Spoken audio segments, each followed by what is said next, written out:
Welcome to Talking Again podcast. This is The Tap. I am your host, Fidel Avendaño. Thank you for tuning in to the podcast with stories from fascinating people, some of them my closest friends and family. I hope you enjoy the show. Now let's tap into it.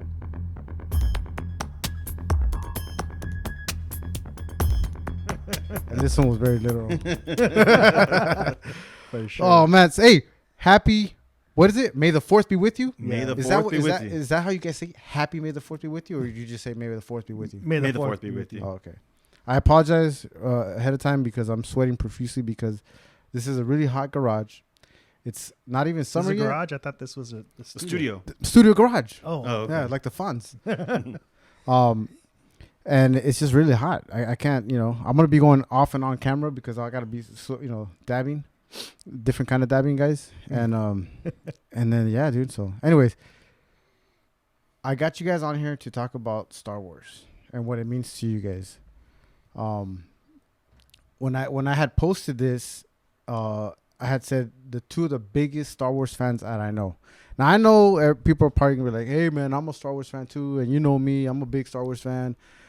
But I don't know them like I know you guys. We go back way back. Mm-hmm. Okay, and as far as I know you guys are all Star Wars. You guys have taught me Star Wars things. I still don't know much of them or much of it because, again, I'm a novice at this Star Wars stuff. But I'd like to start off by either one of you guys. I would say with Paul because he was alive when there was a new release. So how was it for you experiencing the Star Wars and everything? I'm gonna go off camera real quick, but if you can please go ahead. Yeah, well, for me, of course, I was 5 when Star Wars first came out, and our Uncle Steve took me to Grauman's Chinese Theater to watch it, and I have to say, at 5, I was so impressed by just seeing, Princess Leia's blockade runner flying over screen, followed by the Imperial Star Destroyer. And it just, what can I say? It was just, it blew my mind away. And throughout the whole part of the movie, it just had me hooked. And I got to the end, and then you see the final battle scene with the X-Wings, the Y-Wings, the TIE Fighter, Darth Vader TIE Fighter, and then Death Star. It was just awe-inspiring, and I was hooked. And I had to go back again and see it again. And our mom bought me the vinyl soundtrack, and I remember just listening to that every night. I was copying word for word, sentence for sentence, everything that was said throughout the movie. So it just had such a massive impact on me. And what can I say? George Lucas is a genius. And when Empire Strikes Back came out in 1980, I'll be honest, it kind of put me to sleep. And, you see the ice battle in the beginning, and then Luke's training. And then at the end, you get the battle between Luke and Vader. It was kind of just hard to watch at that age. And then Jedi came out. It was super exciting. It was the end of the trilogy. By that time, Rudy was around, so he was able to experience it, and we were able to share the experience together. And it was just a great way to end the trilogy. I saw no faults in the movies, and come to find out years later, Empire became like the favorite. And I don't know if you could see the table, but there's an apparent theme to what we're all about. But definitely Empire became the favorite. And then when the episodes 1, 2, and 3 came out, Rudy got to come over when we were living in Westwood. I spent the night for those tickets out in the cold at the Fox Theater in Westwood, and that was just a great experience. And ever since then, Rudy and I got to see the midnight showings of episode 2 and episode 3. And when episode 7 came out, we did the all-night theater at AMC over in Orange County. We saw all 7 back to back, and from there we just saw the other releases and episodes 8 and 9. So it's just been a wonderful experience that this movie franchise has brought to my life and to my brother's life. Something we can indulge in and geek out on. You know, Star Wars Land opened up at Disneyland. I mean, we got to experience that when it first opened up, and the weekend when Rise of the Skywalker or Rise of the Resistance opened up. You know, that weekend it was pretty crazy. We spent the night in Disneyland for that weekend's release, and it was just an overall great experience and something that I truly am blessed with to have experienced in my lifetime and experienced with my brother, and definitely looking for more Star Wars experiences that we can share. Well, you definitely shot your load right there, Paul. So that's all the time I have for today. No, I'm kidding. No, dude, that's a crazy experience for you to actually just say that the way that you said it right now.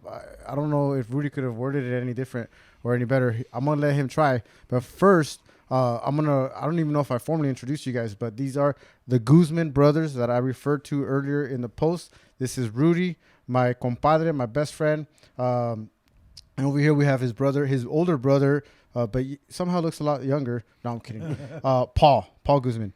So, Rudy, if you could, before you get started and elaborate on your experience with Star Wars and how you got started, can you name the episodes from start to finish as far as the years and when they came out? And then Paul can do it in order it should be. Well, in 1977 was A New Hope, which was Star Wars. Then in 80 was Empire Strikes Back. In 83 was Return of the Jedi. And then 99 was Phantom Menace.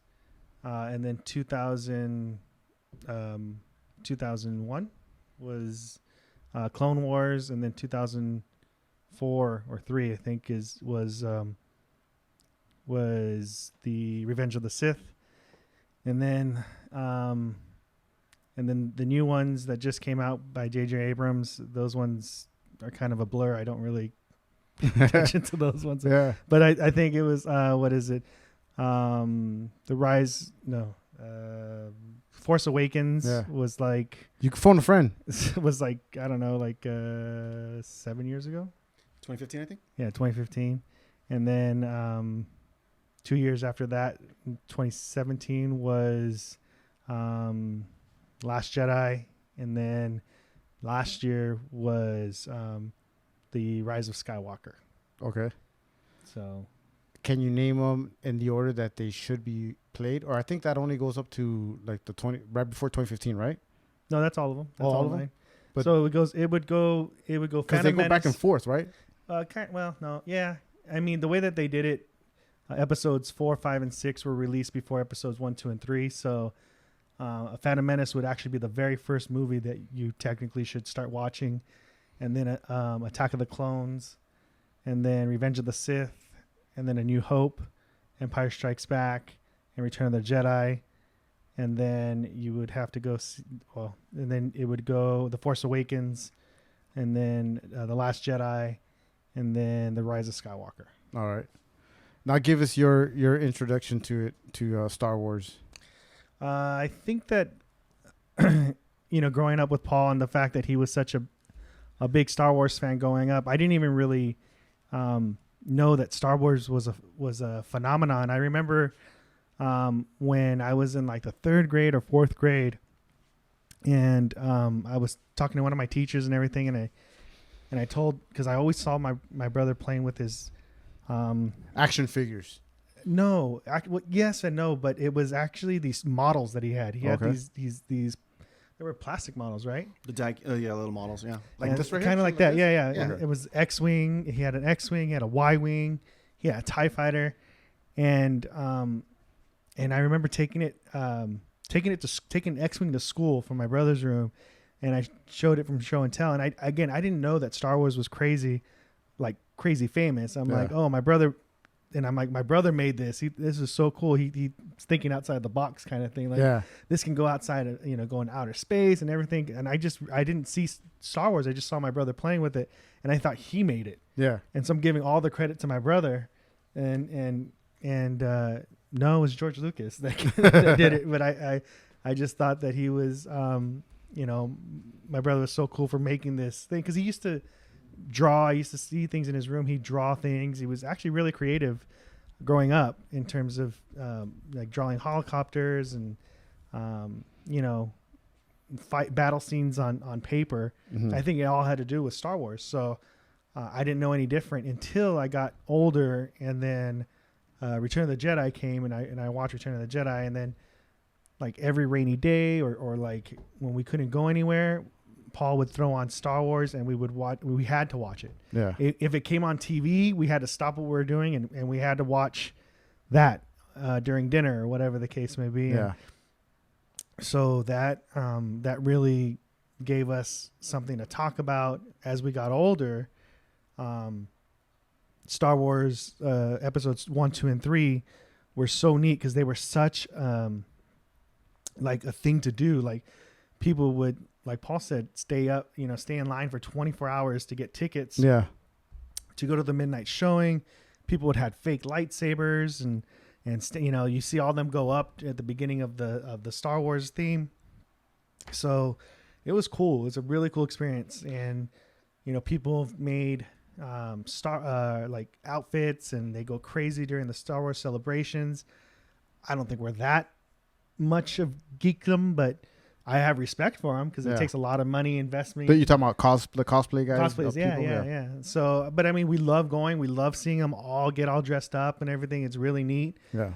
And it's just it is a good experience, to bond with my brother over, and it's been a crazy drive.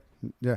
Would you guys say that the Star Wars was kind of like what took that kind of, I'm when I say geek out on something, I mean it very positively. Okay. I don't mean to offend anyone, but was Star Wars like thing that took it to the next level, that everybody geeked out on things like waiting in line for movies and stuff like that? Or was that something that we're doing before? I know that people waited in line for concerts like Ozfest, or what is not Ozfest?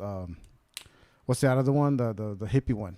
Remember? Woodstock. Ozfest is something totally different. Mm-hmm. But as far as like movies and a franchise and following something like that, was that like the beginning of it, you think? And they had more of an influence with cosplayers and everything? Well, in 77, as a child, I can see, I remember the lines, Mm-hmm. Not knowing any better. Our uncle was working for the Herald Examiner at the time, and then the LA Times. So he would get tickets to the movies. So we would go quite frequently. Yeah. But definitely when Star Wars came out, and every movie after Star Wars definitely grew crowds. Mm-hmm. So, for example, then you look at Lord of the Rings; those movies grow crowds. So, definitely, it had its impact on geekdom, on being able to really just mesh with something that really connected. Yeah. George Lucas created a story that was a story about family. In the end, it was about redemption, and it was truly a great story, I think, that we all could relate to. Mm-hmm. He also says it's the hero's journey. Yeah. And so it was when Luke Skywalker, was introduced to R2-D2 and Princess Leia and Ben Kenobi. I mean, it just really is something that just resonates with everybody. And over time, Lucas just really honed in on that skill, told great stories, especially with episodes 1, 2, and 3. You knew where they were going. You knew where that story was going to go. You knew Anakin was this little kid, and there was going to be an end result, and there was no surprises. Yeah. And so it just really was just, to your point, the beginning of that sort of fandom that you see now in cosplay and the conventions, Comic-Con. I mean, everything now, comics and everything that you have to do with just being connected with something. Yeah. You mentioned Lucas being the creator of all this. Do you think that he started, or he was a major influence in a lot of people around that age group that grew up watching Star Wars and their creativity, as far as like things that they've done now? I think that George Lucas, I mean, there's a tons of things that I watch on YouTube and just in cinema in general. They're all the directors, all the major film industries will say that there was life before Star Wars and then life after Star Wars. So that was the threshold right there. That was the change, the change in the scenery of landscape of film. BC and AD. Oh. It's a good way of putting it, right? Yeah. And because George Lucas was just ahead of its time with the way that he shot things, the way that the sound effects, the special effects, all that stuff wasn't done until he did it. You know, it was, but it wasn't as masterful as he was able to do. Yeah. You know, he was able to look that little toy made it look like it was like 80 feet tall in the movie. And there were cheesier versions of that done with like Clash of the Champions and stuff like that, but he really or Clash of the Titans, but he really made it look seamless, made it look cool, really believable. And I think all the directors now pay homage to George Lucas for giving them the technology to do that stuff. Industrial Light and Magic does so many of the special effects for the movies today. Lord of the Rings, and I'm sure like somebody probably broke off from Light and Magic and went to go do the Avengers, or they still use that. And, Skywalker sound is still really big in terms of how to tell a story through music and the way that it's integrated with the film. So he had a lot to do with just being able to show movie makers that there's more than just what was there. And not only I heard that he also claims that he created Pixar. He did. He didn't create Pixar. ILM, I think ILM was a division of ILM. Yeah, it was a sub like part of Industrial Light and Magic, and then he forget Lasseter. Was it Lasseter? He wanted to do more with it and everything, and he kept on going to George Lucas, and George's like, I don't have time for. Yeah, I only want to use it for this and that, this only. Right, and then so he's like, and so they felt like they were being like pigeonholed, and they weren't able to really stretch the wings and fly. Yeah. So George Lucas went to a guy from Apple, Steve Jobs, and sold it to him, and then Steve Jobs loved it, and he let them do anything and everything that they wanted to do because he saw the bigger picture. Yeah. And then at that point Disney got involved and all that stuff. Steve Jobs sold it for billions, right? Yeah. Just a little bit. Made a little change on it. Yeah. Good turnaround.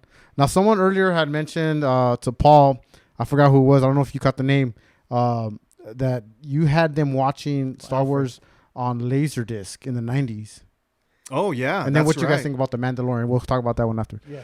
But yeah, Laserdisc. You still have the Laserdisc, possibly the best quality that you get out there of the 3 original trilogy. It's not the special editions, it's the actual theatrical releases in THX format. But yeah, man, if someone has a Laserdisc out there, a Laserdisc player out there, we'd definitely love to take a look at it because those bad boys are just sitting in my house. Are they in your house? Yeah, they're sitting in the house. They're not warped or anything. Yeah, I'm on display. They were sitting in storage. So, but no, they look to be they were in the closet. They were in the closet in West Covina. Oh, okay. Yeah, they were up in the closet. Okay.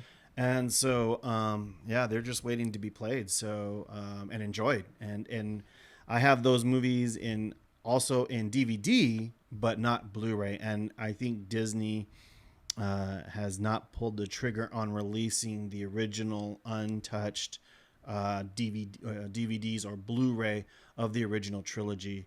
So those are movies. They are perfect the way they are. The special editions, there are some neat little scenes that they add to it. But overall, I mean, you got the original trilogies and they were perfection. You couldn't do anything wrong with it. Now that Disney has it, right? They own it. You don't see them putting it out on Disney Plus. As on demand. It is there. It is. But you're talking about the original. Oh, not the original. Yeah, these are on Disney Plus has the special edition to the edition. Would you think they would benefit off of doing it like an a la carte or pay-per-view type of thing if they were to release it like a 1 month only or whatever, just release that original that you're talking about? You think there's money in that? Like people, would you for instance, would you pay for that? A No. little extra? Because I have it. Well, you have it on Laserdisc, but No, I have it on DVD. It's just Oh, I don't okay. get the I don't have the Blu-ray quality. Oh, okay. It's just on DVD. Yeah. So you could see it has definitely lost its color and brightness compared to the special editions. yeah. But I mean, at this point, with Disney doing what they've done to Star Wars, I wouldn't see myself paying for something like that. What about the Mandalorian? What do you guys think of the Mandalorian? That's the animated version thing, right? Or No, that's Oh no, that's an actual. the Mandalorian is A a live action, and that has actually been the one. Well, I think Rogue One actually did fairly well, and stayed true to like the George Lucas style of filming, style of storytelling, in really trying to capture The essence. the essence of the original Star Wars: The New Hope. Yeah. And but the Mandalorian has been really, really, really good too, because it's again staying true to what George Lucas had originally had in mind and started, and they're coming at it from a different perspective, but they're staying true to the original content, or not content, but the original way of telling the story. Mm-hmm. So I think they're doing really well with that. The Clone Wars was the cartoon. That's the animated series. Was the animated series, and that one was pretty good too. And I think again because of Dave Filoni, who's the executive producer of that particular storyline, he worked hand in hand with George Lucas and during all this stuff. So he got a lot of George Lucas. He was able to pick George Lucas's brain on a lot of stuff, and he really did a great job to integrate a lot of great ideas into his animations from old story treatments from the original Star Wars, Empire Strikes Back, and Return of the Jedi. Yeah. So it was really neat. What do you guys think of George Lucas not having so much influence in it anymore in the Star Wars era, or the new era of Star Wars? Well, I think it hurts. He's been hands off. I know that he's had some kind of they've looked to him for some kind of support, but really not taking his ideas, because once he gave it to Disney, he it was hands off at that point. See, I know the idea with him selling was that he would always be somehow a part of it, like someone that Like they an look to, advisor? like an advisor role. Yeah. And it wasn't really, Disney's not going to go for that. Obviously, we know Disney's a big boy, Mhm. and that was kind of one of his. He was hoping he would get, which he didn't. Yeah, and I think it and the reason being is that he handpicked somebody that he thought was gonna be his advocate in Abrams. No. Oh, Kathleen Kennedy. Kennedy, who he picked and told Disney that I'm only going to sell it if this person is the head of my Star Wars, empire. And she went in there and she totally flipped it on its ear, and she turned her back on George Lucas and let J.J. Abrams, retell the same story twice, and there was no consistency between the three new movies, and she just really did a sad job in terms of the way that they approached the new trilogy. And thanks to my brother, he was telling me about different websites to go see and watch in terms of what she did, and she was quoted as to saying that these last three movies were extremely hard because they didn't have any content to go off of. There was no books, there was no treatments, there was no comic books that they can go to like the Marvel movies could, and that is by far the biggest lie that if a true Star Wars fan read that would just be completely insulted. And I think a lot of Star Wars fans that spend money knew that, and that's why these last three films have done so poorly, because she insulted the people that have the money and that want to take their kids, their grandkids, and she alienated them, and they're not spending the money that she and Disney expected, because of the fact that there was so much good and my brother and I have these conversations time and time again, that there was so much good content that they could have used, and we as fans would have loved to have seen a lot of the stories that were in the original expanded universe brought to the big screen. It sounds almost as if they were to have created some kind of a forum for super fans, right? Mm-hmm. Like you guys, like yourselves. Give us some input. What would you guys like to see next? Like that alone would have probably made your next movies. Your next, few movies. Oh yeah. Well, you have to kind of humble yourself a little bit though, right? To take feedback from regular Joes like yourselves, right? Well, I think not to insult you guys though. No, but you have to keep in mind, realistically, George Lucas was an independent filmmaker. And when he originally released Star Wars, it was the intent that he have total control. Mm-hmm. He didn't want big corporations and the movie theaters to change his vision. Right. And so, Fox gave him that authority and to create his vision and not ruin it. So he came into it as an independent movie maker. And so he basically did sell his soul to Disney, and knowing that he's getting older, right? And he had to do something with it. But he sold it with the intent that he was going to, put it in good hands with Kathleen Kennedy. And she just took it to a whole different direction. But going back to your question, what can they do? I mean, there was some good content that came out of it as well. You have Mandalorian, you have Rebels. Rebels also came out. Resistance, that was a little iffy. But Clone Wars also was greenlit under her watch. So, she has given some good content, not a lot, but I think that really, to bring it back to, you got to get someone in there who is a fan of Star Wars, who loves it, who knows how to tell a story, and give it the right treatment. I don't want fan service. I definitely don't want that. I want creative stories. If you're going to draw from the expanded universe, the Thrawn series is a great story to tell. But really give the characters something to look forward to, something to build into. I think everybody loves a good story. Yeah. Going back to I was talking about how so many filmmakers of that grew up with Star Wars, I'm pretty sure some of those guys now, good filmmakers that could take a stab at it and do something special with those movies. If they were to open it up like an ESPN 30 for 30 where they allow different directors do different story, their versions of it. Well, that's the whole thing. You have somebody like Jon Favreau who, he took Iron Man and Iron Man 2 and made a blockbuster hit. Oh, yeah. And Disney, and Dave Filoni tapped him to do The Mandalorian.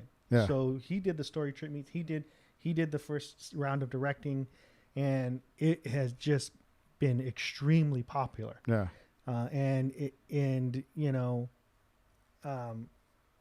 That's the reason why I feel he was that successful was because he really loved Star Wars as a kid, and he really wanted to do it justice. Yeah.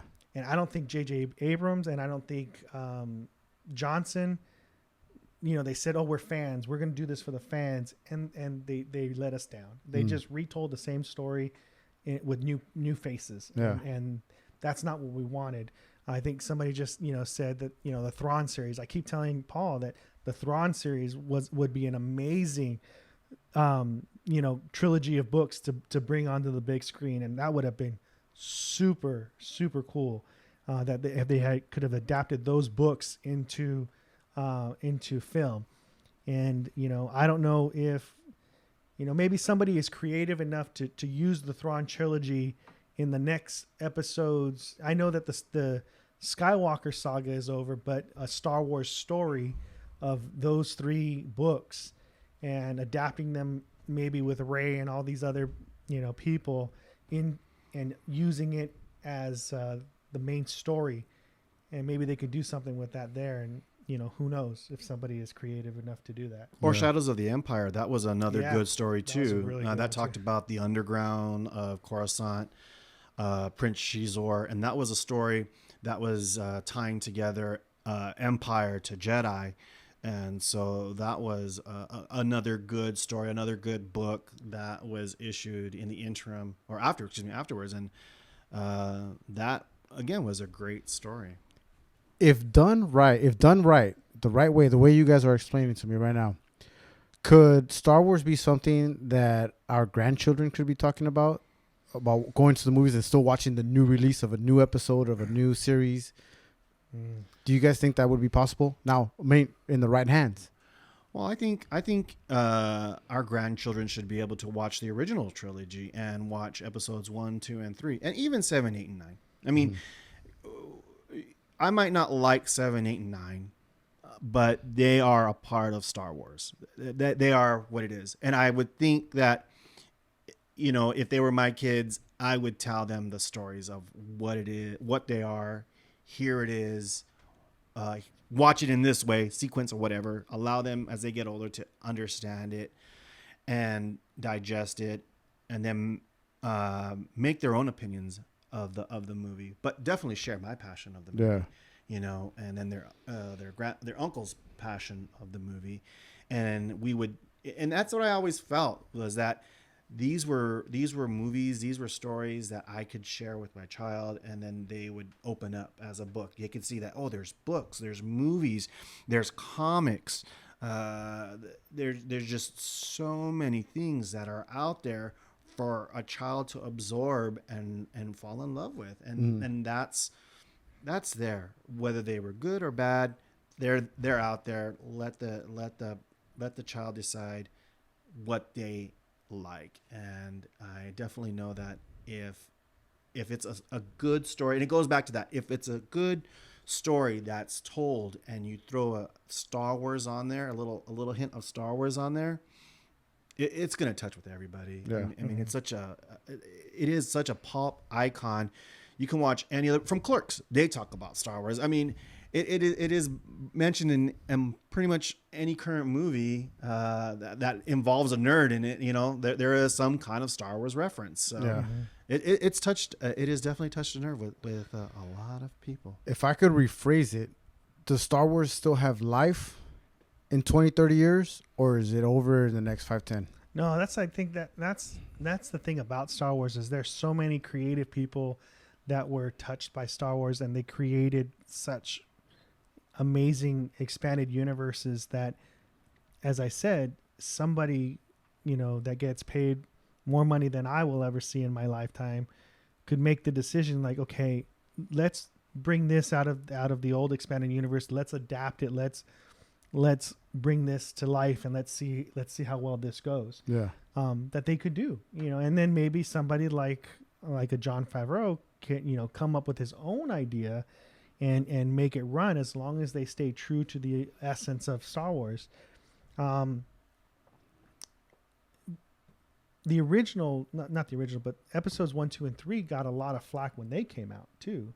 And George Lucas didn't want to deal with the fans again, because he had to deal with all the fanboys giving him so much grief. Like, what's this? Why did you go this route? Why did you do that? And he's like, I don't want to deal with it. I can't make any of you people happy, so I'm done. And you deal with Disney now, and now Disney's feeling that same amount of pressure that because they didn't stay true to the fans, and they treated them like they were disrespected. But I do think that there's a lot of content out there that could be brought back into the fold and adapted and maybe repackaged a little with some casting choices.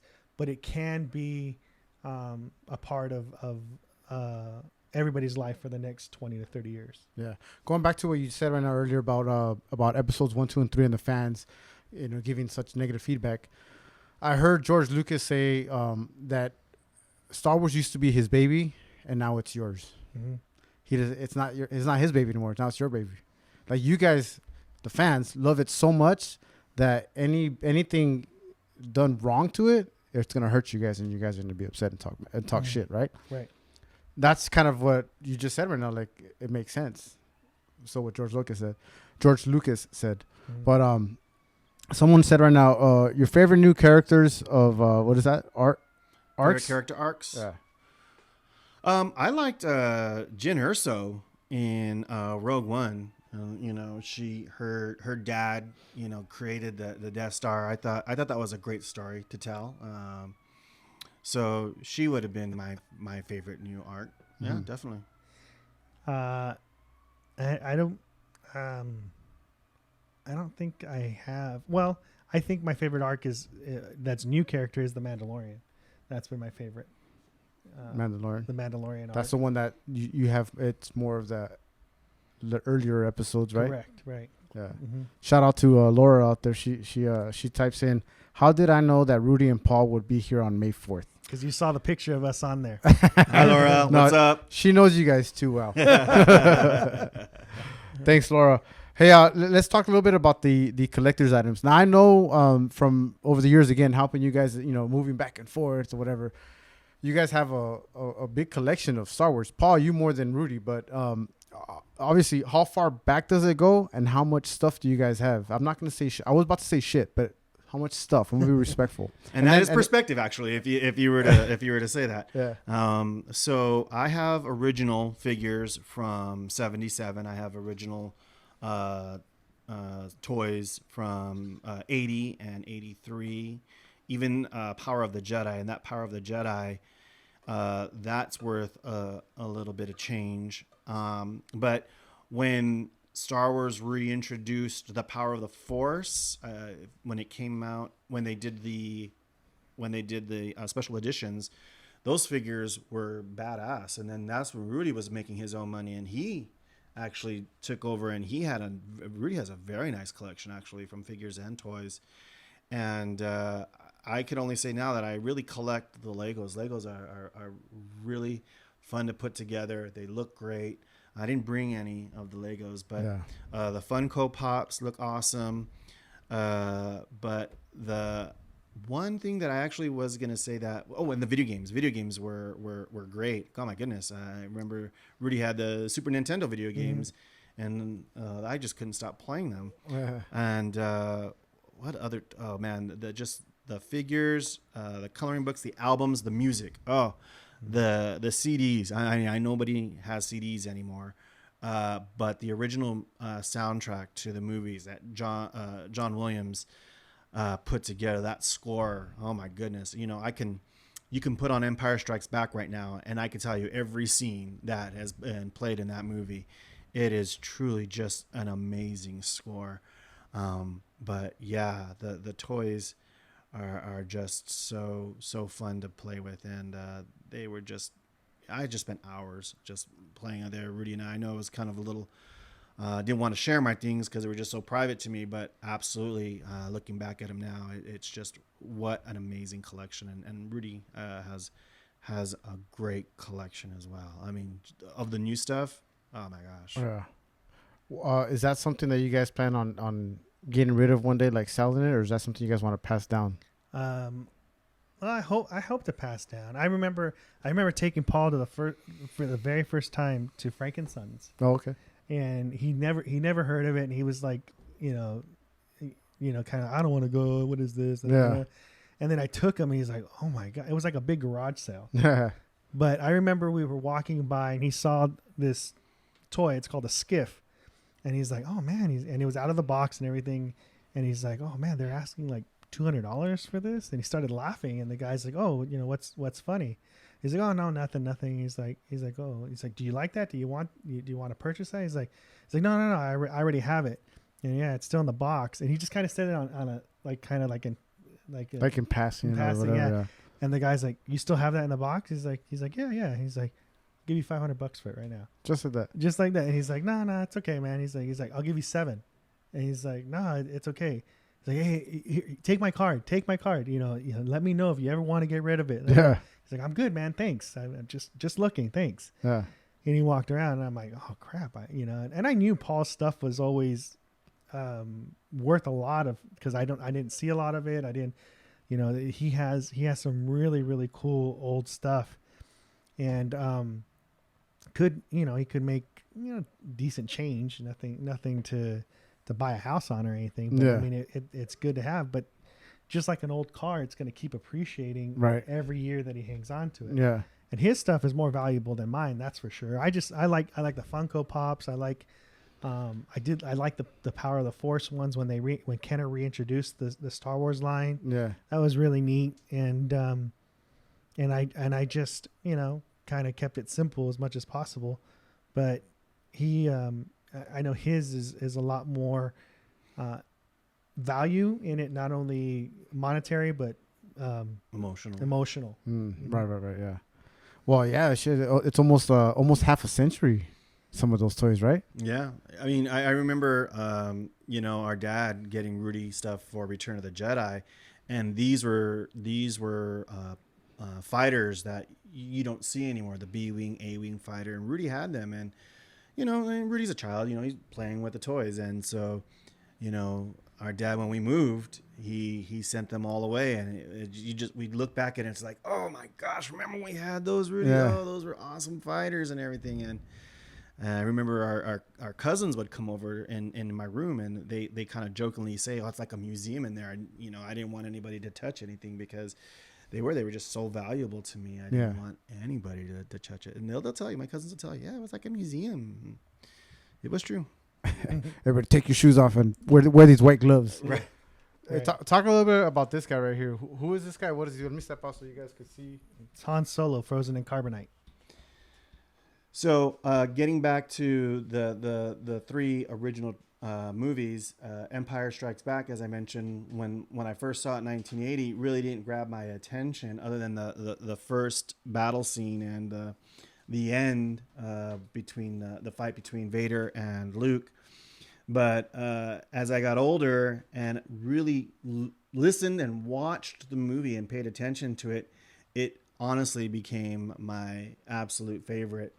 So anything that has to deal with Han Solo frozen in carbonite, which happens in the movie, they do this to lure Luke Skywalker to Vader, and plus he's owed to Jabba the Hutt. He owes money to Jabba the Hutt, so they figured the best way to get him, they have a bounty on him. So Boba Fett, was able to go ahead and turn this bad boy in to Jabba, and it just really was like, it's my favorite iconic scene of the trilogy. And my roommates at the time when I was living in Westwood, Manuel, Chris, Camila, they went out and bought this for me. And it's just a little cardboard cutout, but it just, when I saw it for my birthday, I couldn't believe it. It was just a great thing for them to have buy it for me, and I keep it, and it's just.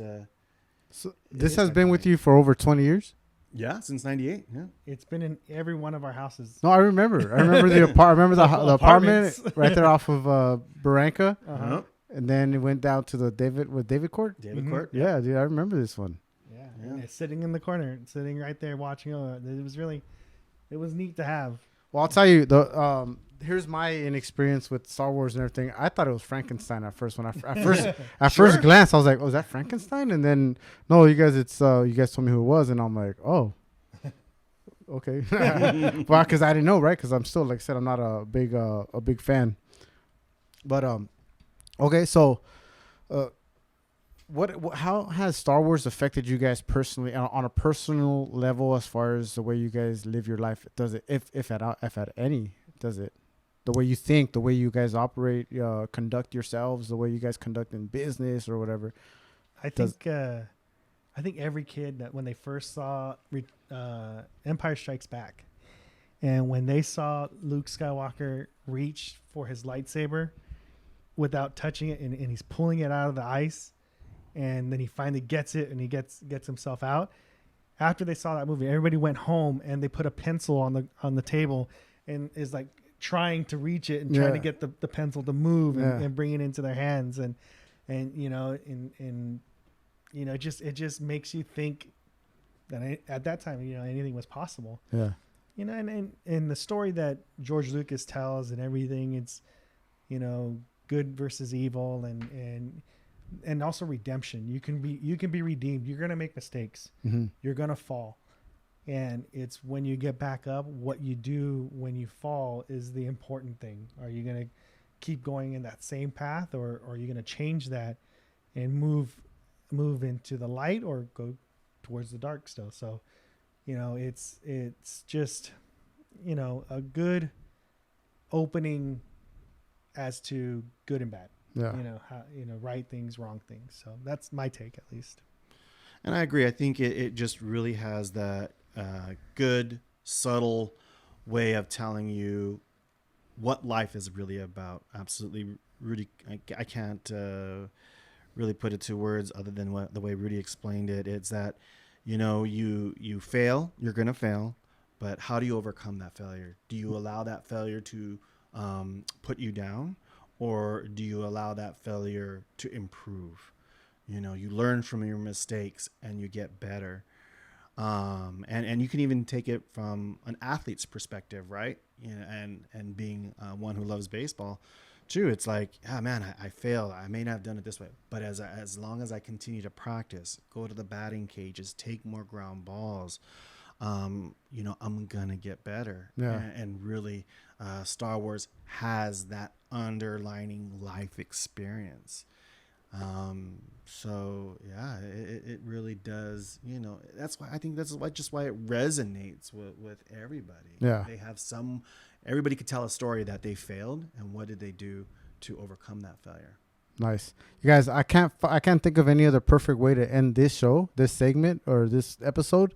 But if you guys have anything else to add, anything Star Wars related or personal, you guys can ask me a personal question if you'd like. Well, how is Vincent taken to Star Wars? Not well. He started off and then he just kind of plateaued. We haven't watched Star Wars. He's only watched like some YouTube clips of the animated one, right? What is it called? Clone Wars. He's watched some of those, but he just didn't, you know, once he experienced wrestling, he took on wrestling. Baseball and wrestling, that's what he lives for right now, is baseball and wrestling.